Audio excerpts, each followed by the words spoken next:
Hello, my name is Bibin Philip.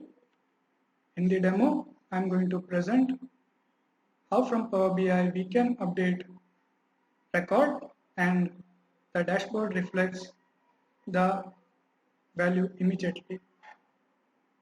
For this purpose, we have to use Power Apps, and I have used SQL Server for the database, as we can use DirectQuery mode with it for the purpose that we need to immediately reflect the value on the dashboard.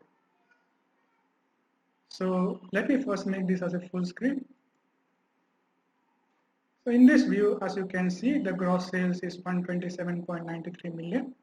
And here is the list of sales.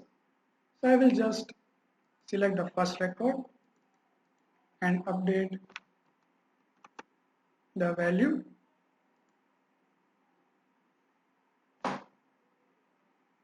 So after a few seconds, the value got updated to 1800 and the gross sales changed to 127.94 million. Let's see on the database side.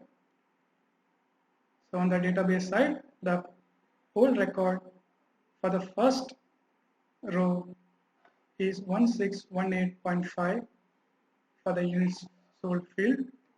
I will execute this query again. So the first record has been updated with 1800 for the units sold column. I hope this solution shows how we can resolve the problem of updating the record from a report tool like Power BI. Thank you.